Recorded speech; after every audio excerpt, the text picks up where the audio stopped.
guess we could just get started. Just to kind of preface this whole webinar, as always, we do record these webinars and they will be sent out to anybody that registered or attended. So you'll get a full recording of the webinar. And then today's webinar is a little bit more special. We're doing something that we haven't done before in these webinars. So I'll include the link to the additional materials that we go over in this webinar in the email that we send out probably tomorrow. Um, but yeah, let's go ahead and get started. So today we're going to be talking about basic reconciliation and how that relates to Webgility. There's a little bit of, I guess, groundwork that we'll need to cover to understand how reconciliation works with Webgility.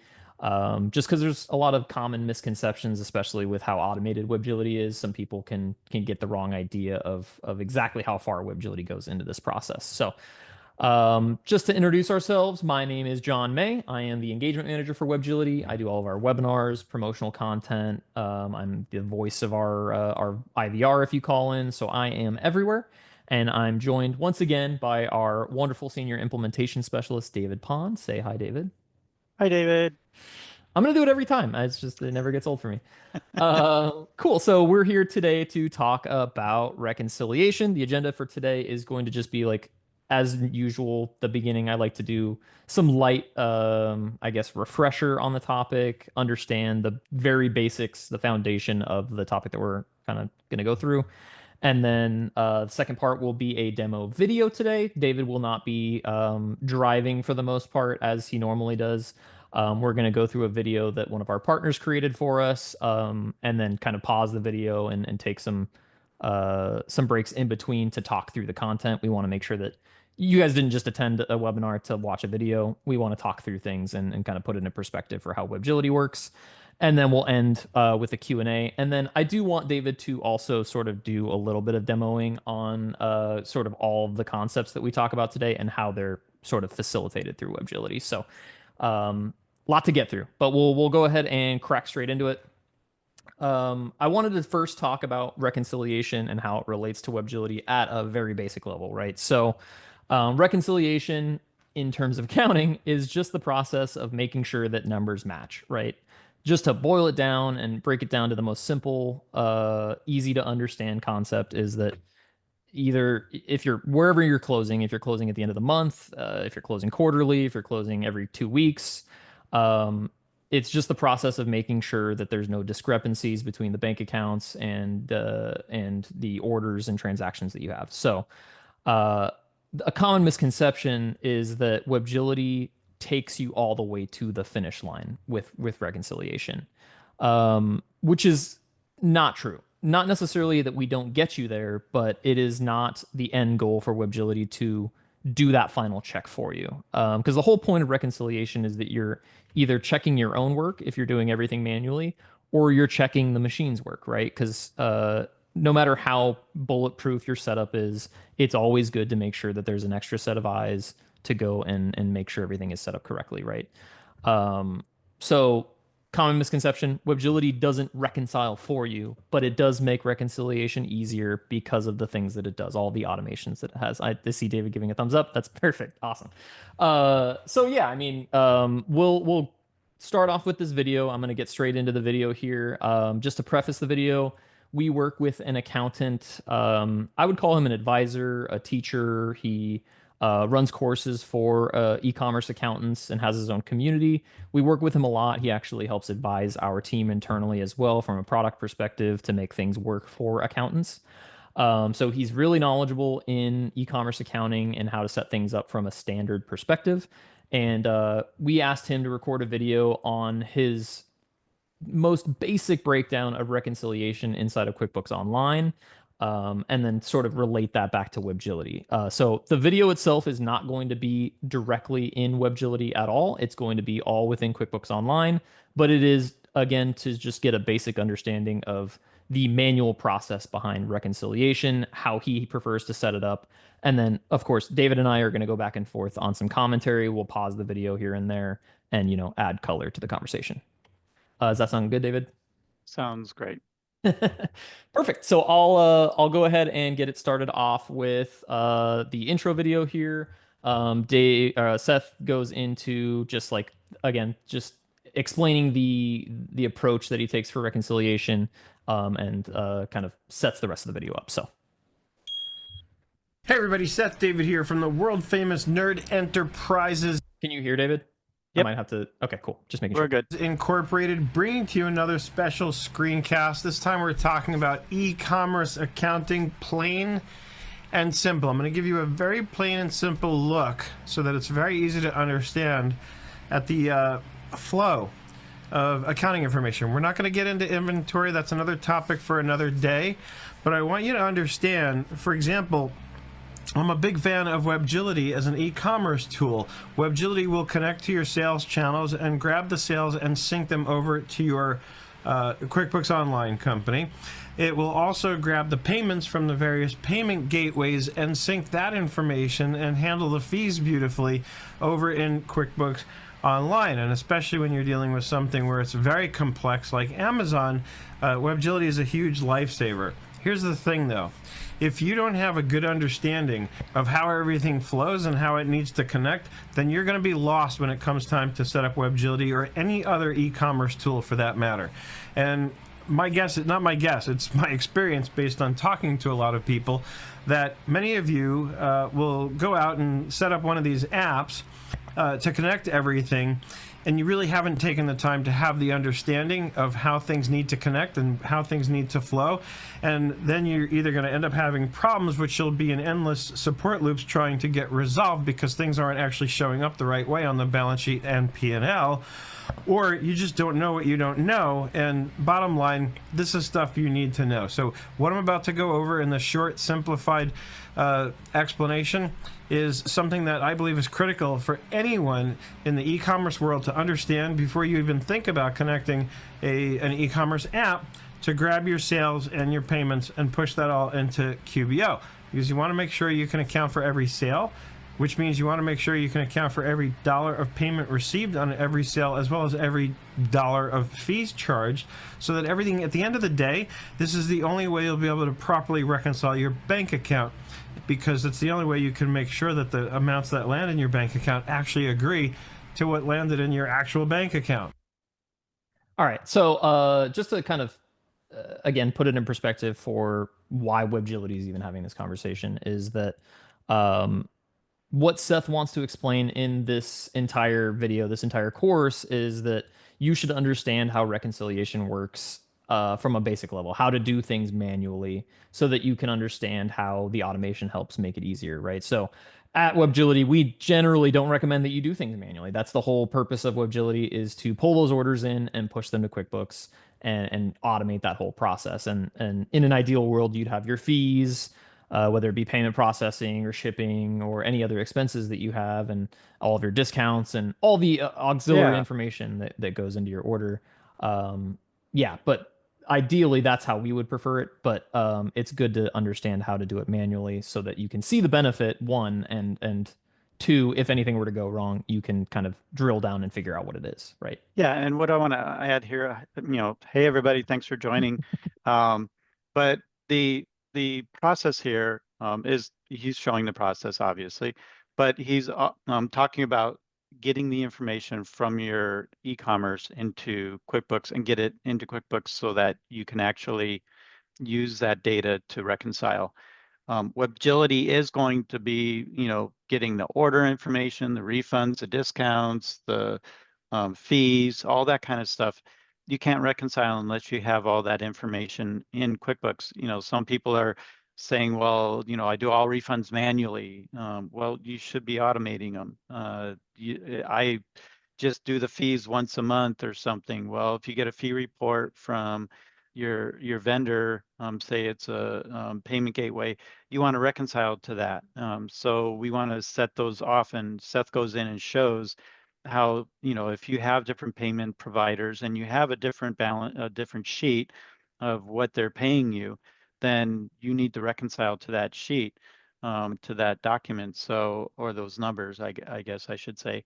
So he shows how that's, kind of separated out too. What Agility is going to do is automate a lot of what he's showing manually here. So I'll let it continue, and we'll see what kind of questions we get. Perfect.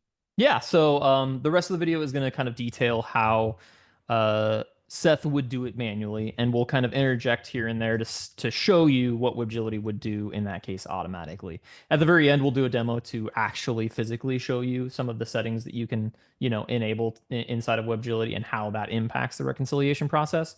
But again, this is all to show you how that basic understanding can carry into reconciliation and make it, easier for you to understand. So the first thing we're going to do is we're going to record 3 sales transactions, right? And we're going to use the assumption of one sales channel, which is going to be Shopify. I'm looking at the chart of accounts down here.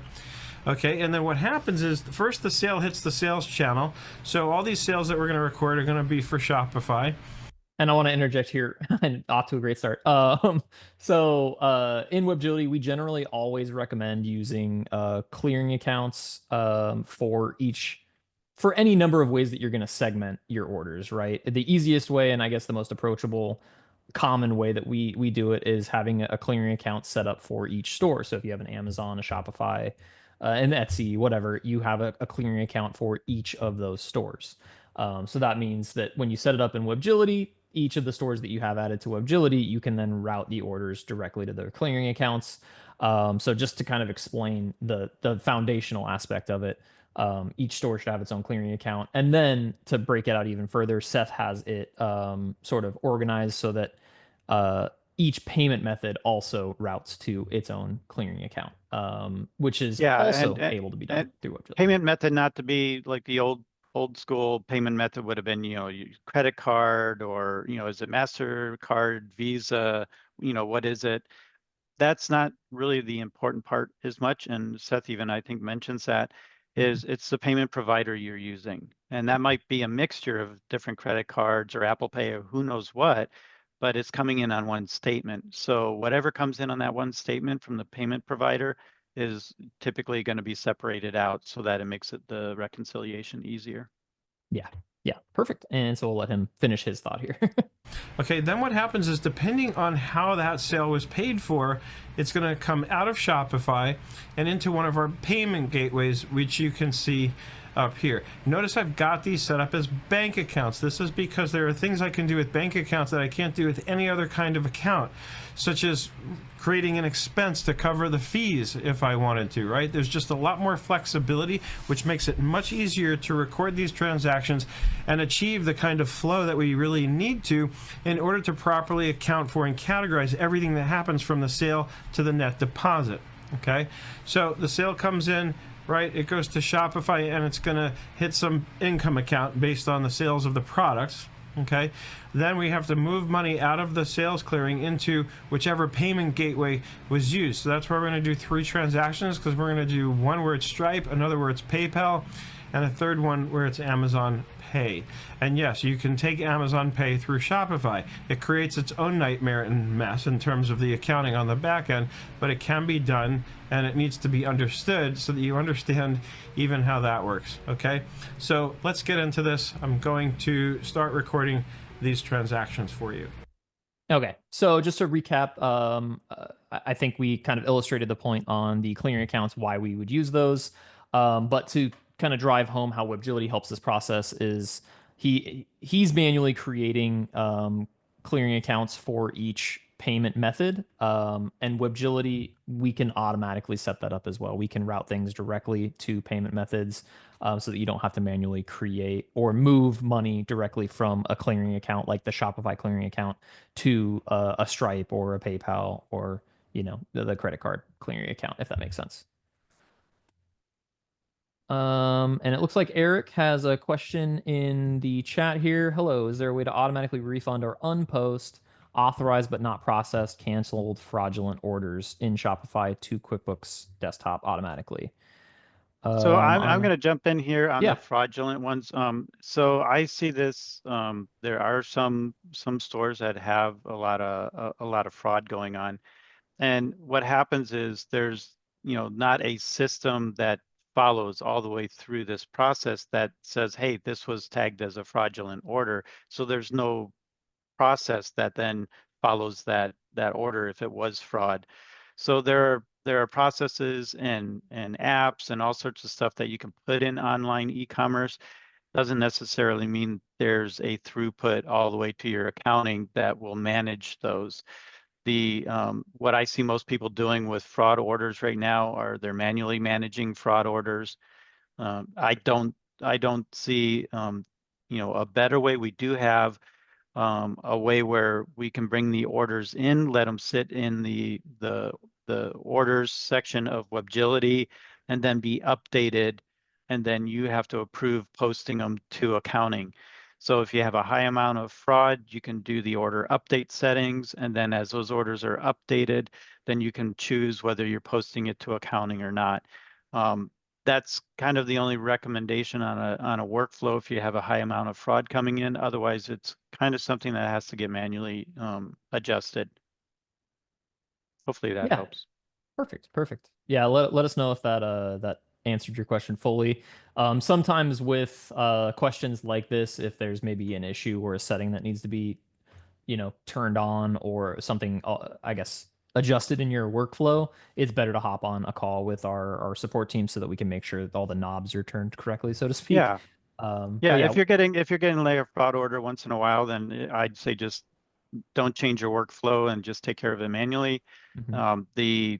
If you're getting a bunch of fraud constantly, then I would probably do the order update workflow, and you can reach out to us to help get that set up. Perfect. All right, so So the moving first thing, on, we will go to transactional accounting. So I think Seth does a really good job of explaining why transactional accounting is so powerful, especially when it comes to reconciliation.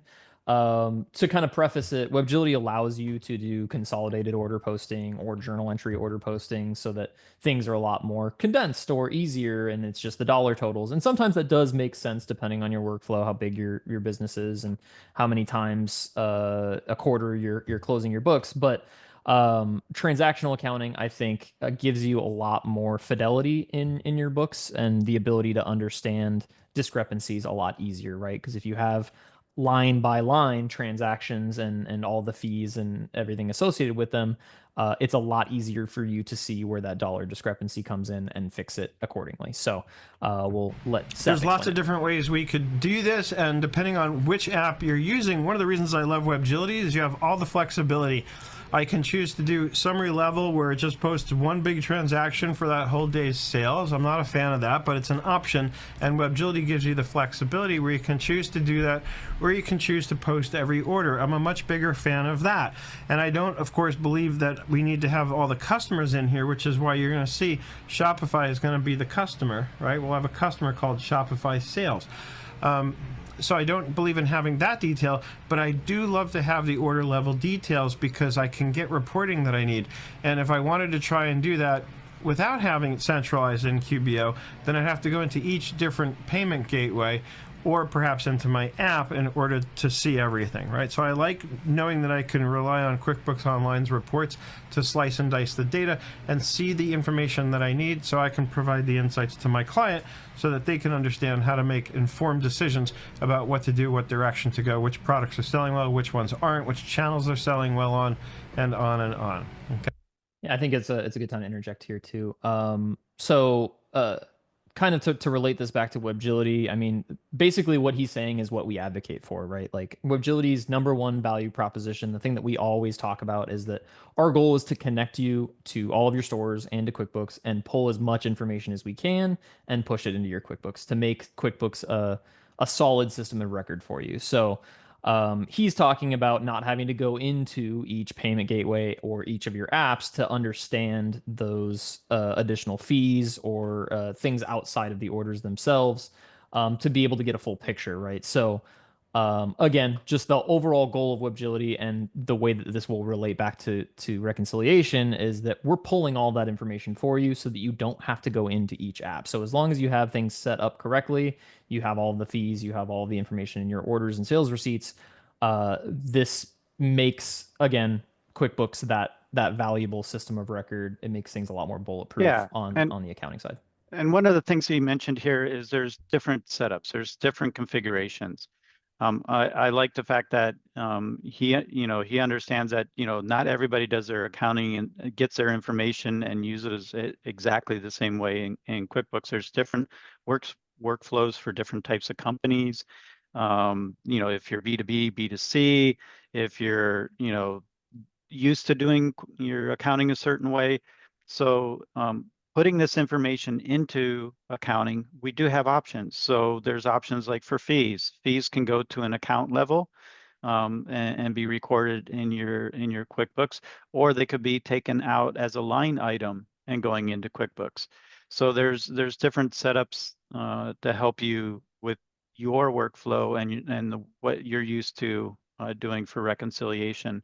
You know, to a point, obviously, if you have somebody that's doing something very just out of the box and they've been doing it for years, sometimes that's a little hard to configure too. But you know, he does show how the basics here, but he does talk about, you know, we do have options on how to get that information into accounting so that we can fit your workflow more of what you're used to. Sometimes maybe you weren't taking care of that information at all. You weren't working with your fees. You were just working on your order totals and stuff like that. So it might be all new to try and reconcile it all. That's why Yeah, we're doing yeah. this. Perfect. Okay, so we're going to record these as sales receipts. All right, everything is going to be a sales receipt. So I'm going to start off here with new and sales receipt. Okay, the customer is going to be Shopify. All right, we don't need the email or any of that. All right, the first sale, we're going to sell the Bat Signal desk lamp. Okay, and we're going to sell one of these for $150. Okay, so remember, we're just recording the sale here. We sold a lamp for $150. That's what's going to go into my Shopify clearing account, and that is what's going to hit my income line item on my profit and loss is $150. In other words, I haven't dealt with any fees yet. Okay, so I'm not going to deposit this to the bank account. I am going to deposit to the Shopify sales clearing or sales channel. Right? That's what we do. We record the receipt. It goes in here because then it needs to come out of here and through the payment gateway, right? Because if I record this as a deposit into my bank account, I'm going to show a deposit in my bank account in QuickBooks of $150. I'm never going to see that deposit in my bank account when I look at the bank statement. That's just never going to happen, right?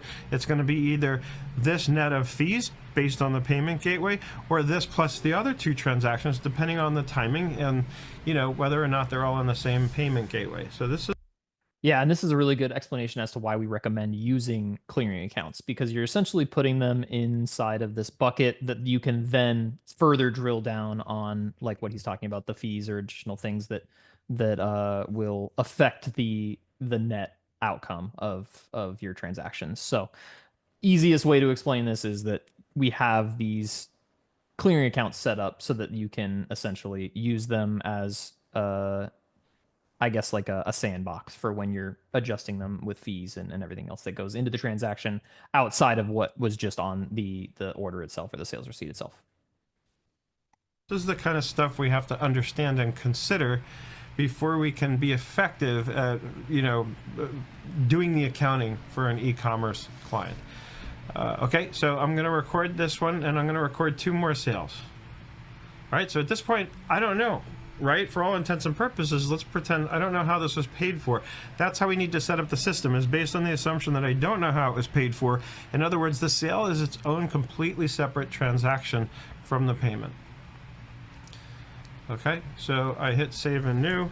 We have, again, another Shopify sale. Okay, we're doing these all on the same day. Doesn't really matter. This time, we're selling the Spider-Man web shooter mug. Okay, and that's $45. Okay, one more. Again, Shopify's the customer. And this time we're selling the Wolverine claw bottle opener, one of these, at $25. So all of these got recorded as sales, landed in Shopify. Let's save and close. We're going to run a quick profit and loss. It's really helpful to run these financial statements and see. So we sold the three items that total $220, right? If I click in here real quick, here you can see the details. There's the 150, the 45, and the 25. So that's how it lands on the P&L. This is the gross income. This is what we earn, what we sold the stuff for. The fees come after, right? Now let's go to the balance sheet.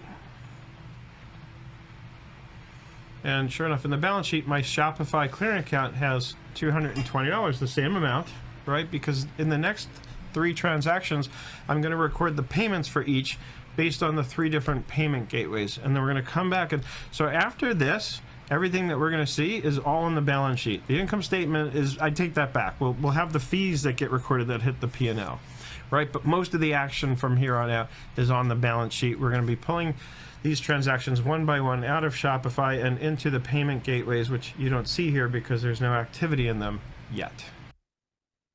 Okay. Yeah, so I guess the best way to kind of sum this specific segment up is that it's half of the equation, right? Like when it comes to reconciliation, it would be easy if all you had to do was look at sales receipts, right? Because that is just the orders themselves, everything that came through on the orders, just going through to a clearing account. That would be as simple as it could possibly be. But the other half of it is going to be everything that happens, like he's saying, the payments through specific payment providers. And then later on, we'll go to explain like the fees for payment gateways, which could also apply to sales tax or additional expenses, stuff like that, that's going to affect, the rest of your accounting. So to move on to the next one, this is where we're going to be setting up service items for each of those payment gateways to kind of showcase the fact that when you add those additional payments from those payment gateways, it'll affect your balance sheet and you can see the reconciliation happen in real time, essentially. So I'm going to go to products and services. Okay, and I'm going to create a new service item, right? And we're going to call this Shopify Stripe. Okay, because really this is going to be designed to pull the money out of the Shopify sales channel and into the Stripe. That's why we kind of need both clear in the name. This tells me that this is what I'm using, so I can record another sales receipt that's going to pull money out of Shopify and put it into Stripe, right? So if we picture what a sales receipt looks like, the deposit to is going to be Stripe in this case, right? But for mapping purposes, whenever we use this, it needs to come out of the Shopify clearing account. So even though this is sort of calling for an income account, we can cheat here and actually not use it in the way it was sort of intended.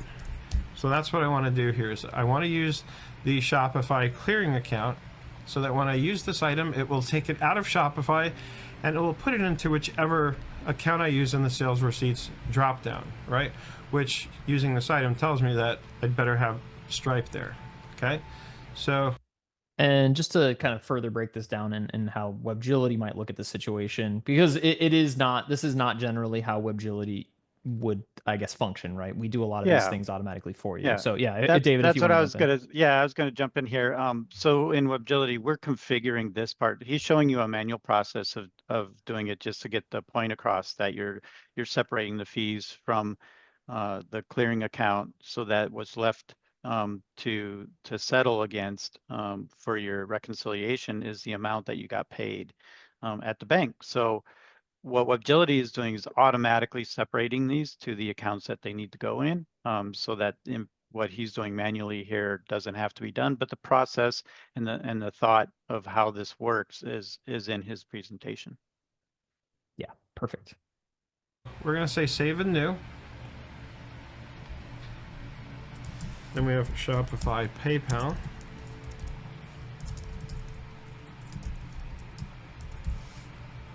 Okay, and still comes out of Shopify. That doesn't change. And finally, we have Shopify for Amazon Pay.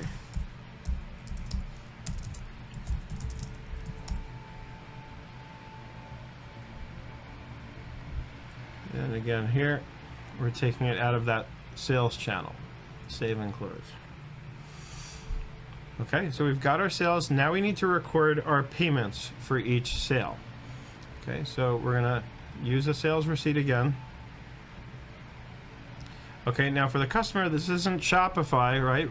We're beyond that, right? So the customer, you could use something generic like, well, let's do the Stripe one first, right? So it would be Stripe as a customer.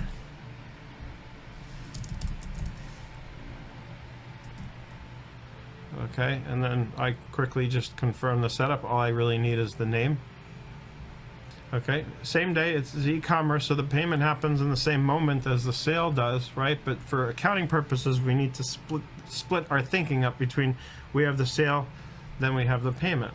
So the payment, if I start typing Stripe, right, is going to be Shopify Stripe, and it's going to be the full amount of that sale, which was $150. Okay, and then the deposit to has to be the Stripe clearing. Right, so Stripe as a sub account of payment gateways. Okay, so when we think about this, the deposit to, it's putting the money into the payment gateway for Stripe. Okay, and it's taking the money out of whatever this was linked to, which again was that Shopify clearing. Now, in order to make sure that I'm not crazy and that I have no tricks up my sleeve, I'm going to duplicate my tab and we're going to pull up the balance sheet. Right, and you should do this too when you're just playing around and getting this set up to make sure that you understand it, and you should. Okay, but I want to make sure as soon as I record that transaction that the balance sheet reflects it exactly the way I intend. So what I should then see is $150 less in here, right? So there should be $70 left, and I should see the $150 in the payment gateway in the Stripe account. Okay, that's what we want to make sure. Everything else here looks good. Save and close. Go to the balance sheet, refresh, and there it is. So now I'm left with I have 115 Stripe, and the sales channels are here. It's kind of backwards. Like normally I would want the sales channels first, which is a case to be made for using account numbers so that you could drive that order. But for now, since it's alphabetical, the payment gateways kind of come out on top, right? It would be a better representation of the flow if I had sales channels first and then payment gateways below. Okay. So John, but go ahead and pause that for a second. Yeah. So I wanted to comment on this. He is showing how to do this manually in QBO, but Webgility does automate this process of splitting the fee from the transaction going into the clearing account, so that you can either, the most common practice for QBO is to put the fees as a line item on the actual order. It separates it out to the fee account, like merchant fees or whatever you're putting for merchant fees, but it shows up on the actual order so that it reduces that order amount to what you're actually getting paid. So when you're transferring out of the clearing account to do your final reconciliation, the amount you're transferring out matches what you got paid in the bank. So here he's doing it manually. We automate all that process. So you can see the benefit to some of this automation that we do. Yeah, definitely. And the caveat I'll add there is it does automate that process as long as you have your payment gateways or whatever fee we're talking about configured correctly inside of Webgility. If you're just pulling your orders and you haven't connected your payment gateways, or you haven't, separated everything out into the individual line items and put in the correct, settings inside of Webgility, it won't automate that process for you out of the box, I guess I would say. But yeah, assuming that you have everything set up, all those levers and knobs are turned, it does automate that process away. I see Pablo had a question about receiving deposits from different invoices on Amazon in the bank feed. David, I know you're maybe more familiar with the bank feed stuff than I am, but I would assume, and correct me if I'm wrong, that it all depends on the settlement report specifically, which is bi-weekly as far as I know. Yeah, so like Shopify has a daily payout report that shows what you're getting paid at the bank. Amazon's every 2 weeks. So there's different setups for that. You do want to make sure you have it set up so that you're getting that information. So it's really, there's complexities to a lot of how we set up Webgility.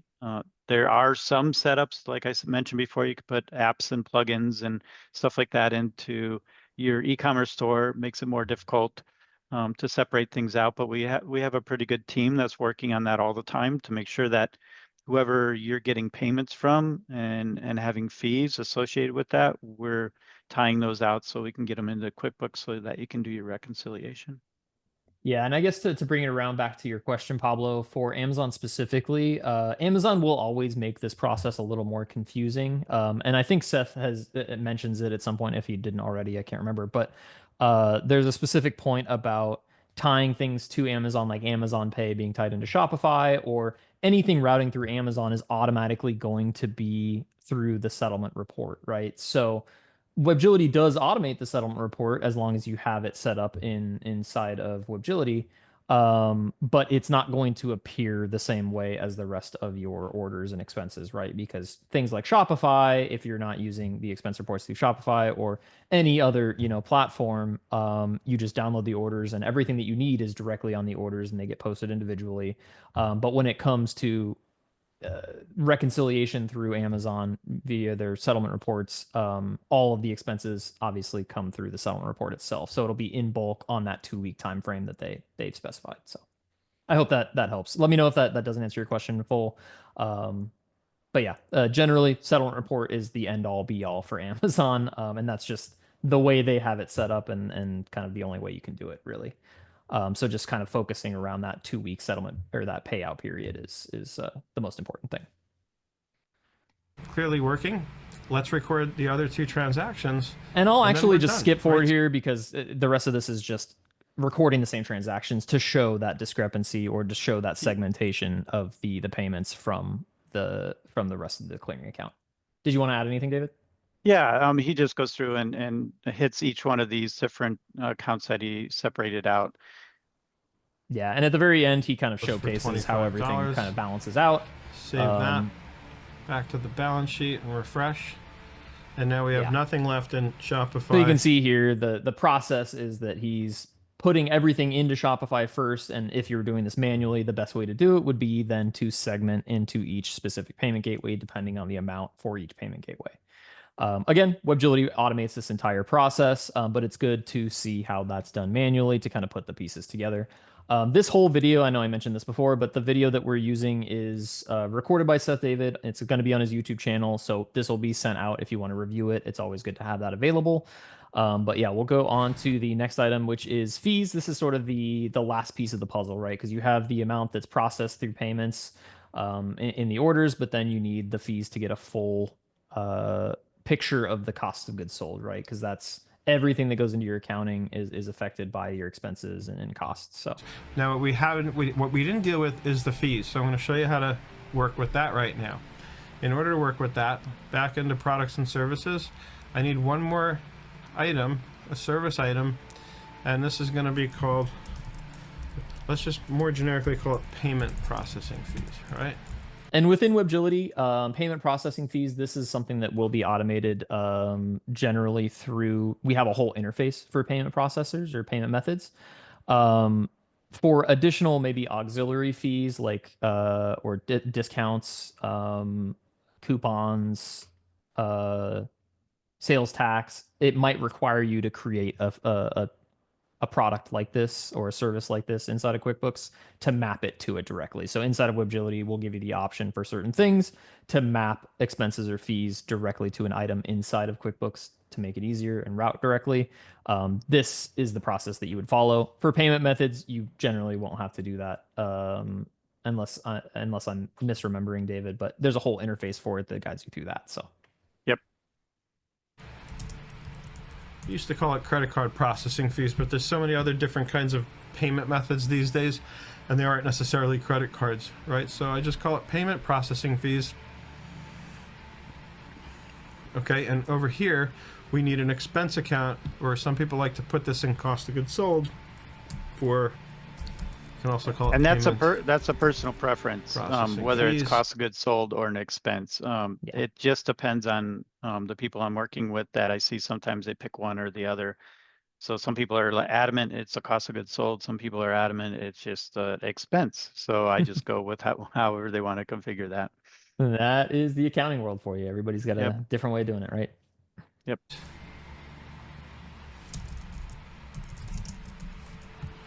Okay, I'll add that on the fly. Okay. Let's say I do want it in cost of goods sold. Okay, it's not really cost of labor, just call it other costs of services, that's fine. And we can close that. And now we're back to here, so we've got that account linked. And save and close. And now, let's just do it through the balance sheet. I want to go back in and edit each of those transactions and show you how we deal with the fees. So for Amazon Pay is going to be a little different because that's going to run through your Amazon settlement report, right? So that's why I said earlier that it gets really tricky with Amazon Pay, because as I mentioned, it gets messy because you're basically taking Amazon as a form of payment on your Shopify sales channel. That payment's going to get lumped in with your Amazon settlement report, which is bi-weekly. So unlike PayPal and Stripe, you're not going to have a specific fee associated with that sale. It's going to all sort of flush out in that bi-weekly settlement report. And it's messy because from the Amazon side, you have money you've received that's not associated with a sale on Amazon, right? So it's all going to flush out as long as you know how to handle that. So Amazon Pay, this whole $25, is going to get lumped in with all the other Amazon payments, especially for sales that actually happened on Amazon. And then you deal with the fees, and that's something, Webgility will handle for you. I have done videos showing you how that works in terms of if you were to manually book that bi-weekly settlement report. So I'm going to skip that one and go straight into PayPal. And the way we want to do it is in the same sales receipt, because remember, this is how PayPal works. When you go into your PayPal activity, you don't get $45 and then a separate fee taken out. It'll show you on the download, you have the gross amount, the fee, and then the net. And the net is what really hits your PayPal balance. So over here, we're going to do credit card payment processing fees. Okay, and this goes in as a negative number. So let's say the fee for the, this is for the PayPal one. So it's $1.80, so minus 1.8, right? And this way, this nets to 43.20, which is, what the net amount would be that shows up on that line item in PayPal for this transaction. And let's do the Stripe one. Okay, we don't want a new transaction. I just want to go back up. And then I'm just going to fast forward here to show the end, because again, it's just him putting multiple transactions in. And then he goes. That's why I said earlier, most of the action was going to come up on the balance sheet, but now we have the little bit of processing fees here on the P&L. Gross income hasn't changed, right? Because that's still what we got paid in exchange for the products we sold. And then we subtract the processing fees out, and that's our gross profit on those sales, basically. So that, my friends, is the e-commerce workflow, plain and simple.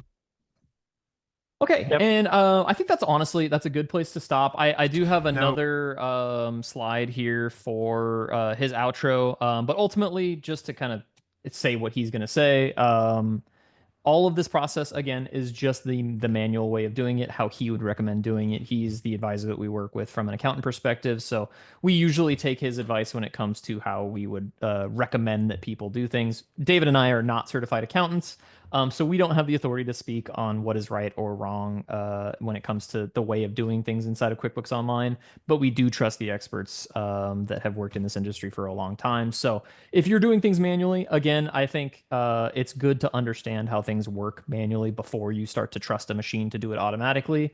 Not necessarily that it's bad to just set Webgility up and trust that it's going to run, because chances are, if you worked with David or anybody else on the IM team, we've set it up properly along with you. But if anything were to go wrong, we generally think that it's a good idea to have that basic understanding before you start to rely on the automation to do things, right? Because then if stuff does happen, you can go in and investigate and feel like you have the power yourself, rather than, calling in and then going back and forth trying to figure out what it is, because your accounting better than anybody.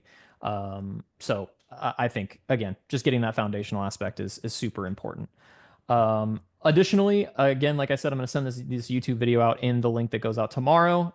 But David also has his own program, or Seth David has his own program for Again, teaching accountants how to use QuickBooks Online for e-commerce accounting.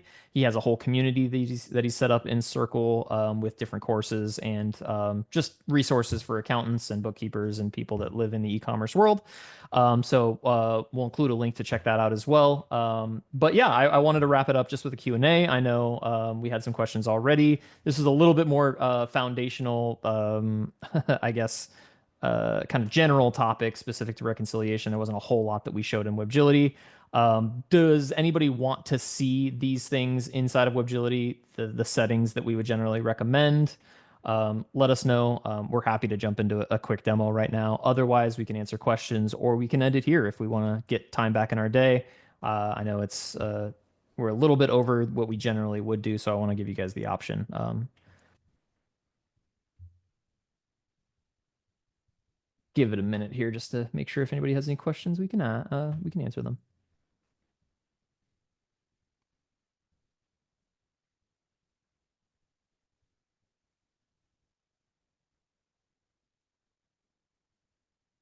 And David, if you want, I can just pull up Webgility Online. I have it up, so I can just go in and log into my account, and I can just go through some of the settings and kind of give you guys an idea of some of the capabilities when it comes to making that reconciliation easier. So generally, any of the sort of the settings or the things that are affecting your orders, like fees, discounts, sales tax, all that is going to be under the sync settings option at the bottom left. Starting with your orders, you'll see at the very top using the same settings to post by transactions. And then underneath, you'll see post all orders as this type of transaction. You can set different rules for posting your orders. So if you want to separate it by store, order type, this would be applicable for like B2B orders if you do B2B and B2C. And then payment method is another super common one. It'll pull your payment methods directly from the store. So for each of these options, you can set individual rules like the deposit to account, the payment method that it uses, and then kind of go down the list for each of the payment methods that you have set up. Yeah. Um, Go to the connections. I don't think on your Shopify, is that oops. Shopify doesn't have maybe the payment method turned on? Yeah, or Yeah, hold on. it doesn't. But Yeah. I'm gonna share. I'm gonna go ahead Yeah, and yeah. You might let me have it set up already, so let that me would work. share my screen real quick. See if I get the right one here.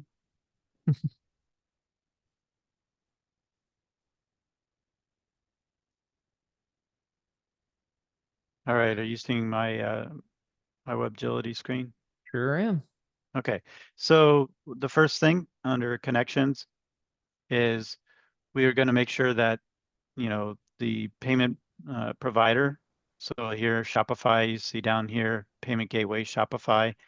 What that does is allow us to get the fees. So on the order settings, like John was showing, you can go in and separate out those clearing accounts so that your Shopify or your PayPal or whatever is going into different different clearing or holding accounts.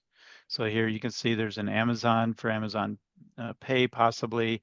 There's just a lot of here. There's PayPal way over here. So you can see there's a lot in this demo store setup, but you can send each one of these, to a different clearing account to separate that out, make sure that it's easier to reconcile.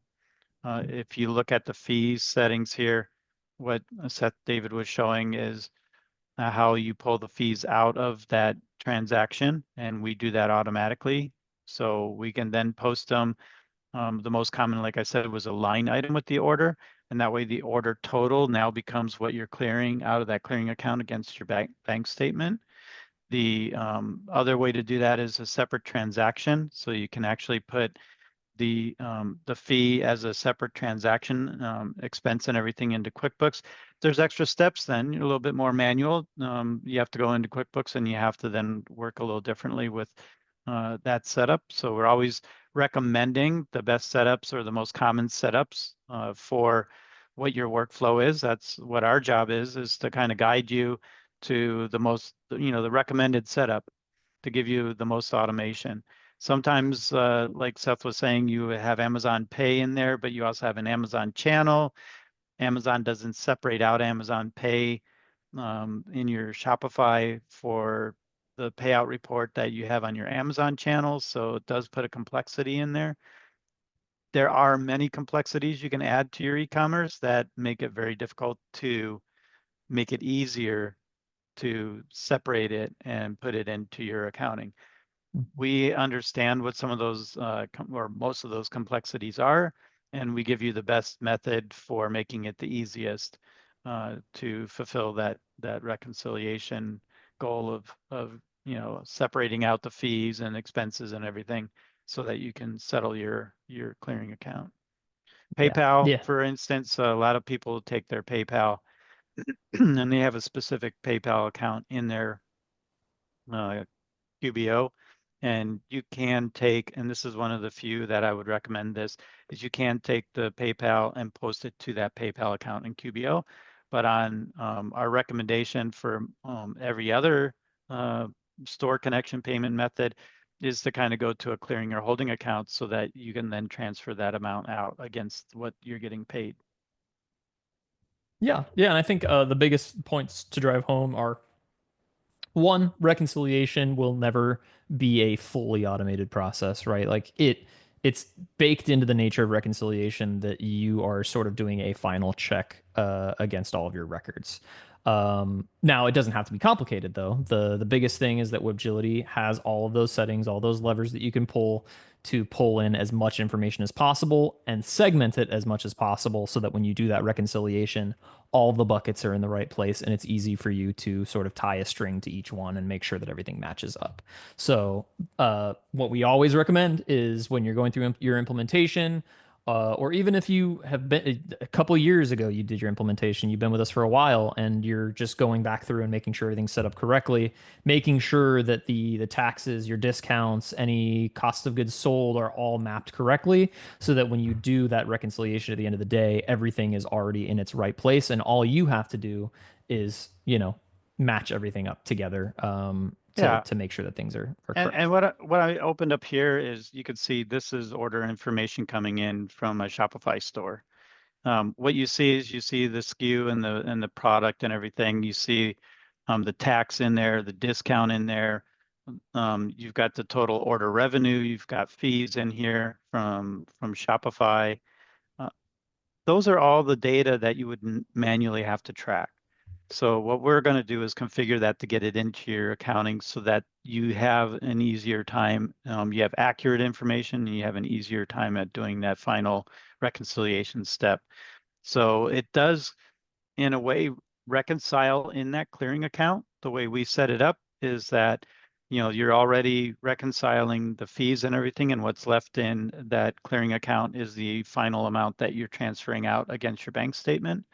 So there is kind of an automatic reconciliation part to this, but it's not like John said, there does need to be an eye on that to double check and make sure that things are happening properly and that you're checking it on that final reconciliation. So Yeah, you're just putting a bow on it to speak. We yeah, we package everything together in a big box, and then what you're doing is wrapping the box and putting the bow on it to make sure that everything is done.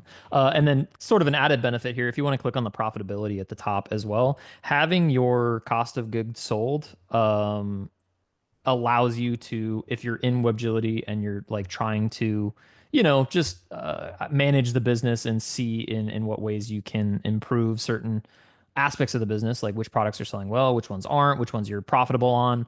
Webgility pulls what information we have connected and is able to kind of give you a yeah. look at your And profitability as well. in this case, there's no cost of goods I sold was on hoping this that there was, product. but Yeah, unfortunately not. so somebody, there's no cost of goods sold on Shopify, and there's nothing on the product in QuickBooks. But typically, if you're receiving inventory into QuickBooks, you're receiving that inventory and you're updating the cost of goods sold for that inventory because there's going to be a different cost of goods sold COGS amount as you receive that. It could be different amounts. So for different batches of what you're getting. Today with tariffs and stuff, you never know what that amount's going to be. So Yeah, that changes daily. So yeah, maybe cost of goods sold is something that you're not going to have a full picture on as of right now. But yeah, I mean, again, biggest point to drive home is that Webgility has all this, the ability to facilitate everything. All you need to do is make sure things are connected, and we'll make it as easy as possible for you. So, I think that's a good place to end it. I really appreciate you guys joining. I know, again, today was one of those more introductory, maybe not directly related to Webgility processes, but it is something that we get a lot of questions on, a lot of misconceptions on, especially when people start an implementation. So we felt that it was really necessary to kind of do the groundwork here. After the webinar, you guys will get a quick survey that just asks you guys what you want to see from us in these webinars. We do them every single week. We do switch off between Webgility Online and Webgility Desktop every other week, so we cover the same topic for 2 weeks. But yeah, we want as much input from you guys as possible because you are the reason we're doing these. We want to make Webgility easier for you guys to use. We want to explain all the ins and outs of how Webgility works. And hopefully, kind of as an added benefit, we encourage that you guys interact with each other as well in these webinars. So if you have success stories or insights that you want to share with other business owners, we 100% recommend that. We're looking at creating a community where that's easier, less, I guess, fragmented in the future. But in the meantime, something that I always like to plug, and I will put links to it in the chat here just before we get off. We have a customer advisory panel that we started not too long ago that allows you to sort of join I like to call it a beta test for Webgility, where you get paid for your participation for the surveys that you do, any case studies that you do with our team. We will compensate you for. But it allows you to kind of have a say in how Webgility is developed going forward. If you're having issues, we can help you work through them. So a lot of capabilities there. And then I will also include a link to the landing page for the webinar. It's still going to, if you go to the webinar page now, it's still going to show the one that we have today. But usually tomorrow, it'll flip over to what we're covering next week, which is the desktop version of the same conversation. And then we will do, I think, the next topic that we have, which is not next week, but the week after on the 28th, we'll be covering B2B orders in Webgility. We've just added a lot of B2B capability inside of Webgility Online as it relates to BigCommerce and Shopify specifically. So if you have a B2B business, definitely look forward to attending that one because we'll talk about how Webgility can enable those orders and how to utilize them. But again, really appreciate you guys joining. If you have any questions, you can email me directly at john.may@webgility.com or reach out to our lovely support team. We're more than happy to help you guys out with anything you need. Other than that, though, anything else you wanted to add, David? No, I think we covered that. And like we said, we'll be doing a desktop version of this conversation next week, and we'll get into that. I'll be happy to get into that. I know we'll have a lot of questions there too. But yeah, thanks everybody for joining. And I'll see you in the next one. Awesome, guys. Have a good rest of your week and talk to you soon.